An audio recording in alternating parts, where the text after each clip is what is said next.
Hey guys, and welcome back to the channel. Today is a landmark day. I think as a blockchain, we always reach these real kind of pivotal moments, these moments that kind of define the future of this blockchain, where it's going and where it's heading. In my opinion, this has all been long overdue. This chain's always going to be plagued by those who seek to benefit from being anonymous, and the whole it's just got this chain in such a pickle, and I think that's an understatement. Now, for me, KYC passing for developers is very important. There's an argument there about validators. Suddenly, validators need KYC. I don't think that is the case and should ever be the case. That's never the case on any blockchains that you validate, yet on a lot of those blockchains, developers are KYC. That's so important because they're the ones who can have a serious damaging effect on the blockchain. The whole point with the validating set, right, is there's 100 of us. If 40 of them suddenly shut down, the chain's not going to break. Okay, so one person who is a validator, the only damage they can do is realistically with the voting power that they have. So realistically, KYC's not going to change that, is it? Anyway, moving forward, let's get the subject of the matter in hand up. And it has passed officially as of 10:48, compulsory KYC for all L1 developers. Like I said, this is a landmark moment. We really do need to sit and understand why this is so important for our blockchain. And with what I've been diving into recently, looking at new up and coming L1 blockchains, they all have KYC development teams. And for me, like I said, this is going to bring forward a more definitive developing set. You're going to see a lot more trust in the blockchain. And guess what? That's all going to be expressed externally, and it's going to filter down. It's going to trickle down for all the different people. And what are you all going to be saying to everybody else? Oh, we've got trusted developers. Their KYC, our chain's great.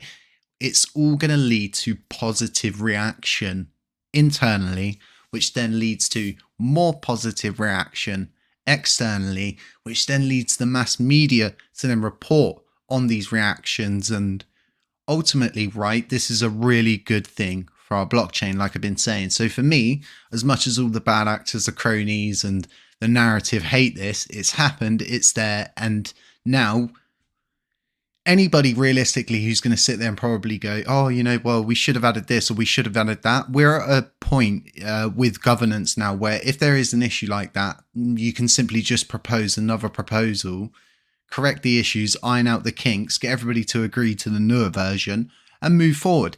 We shouldn't get caught in the slobber. And I think that's kind of what happened with the pay per job. Instead of sitting there and going and sort of thinking to themselves, well, let's just elaborate with another proposal. Let's iron the kinks out.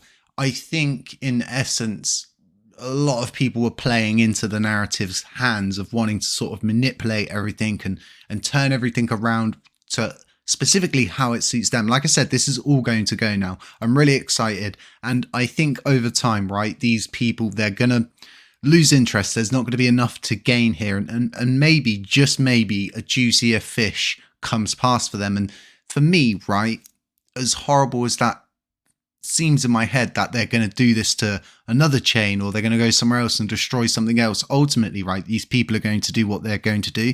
There's so many cryptos out there. We shouldn't suffer any more than we have for the past 2 years. And I think KYC is definitely the first step towards curing all of these different issues. Now, price-wise, the second that passed, we got a big candle. Not big, but a very noticeable green candle. What I believe is this is going to send a shockwave throughout our whole bubble, so to speak, being the Lunar Classic bubble. Now, that, like I said, is going to trickle down. More people are going to find out that, oh, wow, this blockchain that's community owned are really getting themselves in order. And ultimately, right, when you look at this off the face and look at my previous video this morning, we beat the lunar influence for all essence of what it is, and when it comes down to crunch, we beat the lunar influence, but that doesn't change the fact that it is still there, and it is still going to try to stop us from growing. It's going to stop us from trying to outblast Luna because of the specific fact that this chain's not supposed to exist. Ultimately, I think the end goal for a lot of the people that want to gain control of this chain is to simply merge it into Luna and play it off that way and make gains along the way, so to speak, and use it to their advantage. I don't ever want to see that. We're our own chain, we're independent, and we're much bigger than our community is far more substantial. But like I said, folks, this is really good news. Let everybody know this is past. Let everybody know that this is the new norm, and share this around, folks. Other than that, drop a like, drop a sub, drop a comment. Those things really do help out the channel, but it also enters you into our competition we do here every month of 10,000 USTC and 1 million LUNC to the top 3 commenters. If you feel like joining up to the Patreon below, links are there. You can get involved with that. We've got indicators coming. You can get access to my portfolio updates, my different trades I'm doing, all of the different things that I do behind the scenes. I sort of drab it out in there. But other than that, folks, stay safe, stay humble, stay aware. And as always, catch you in the next one.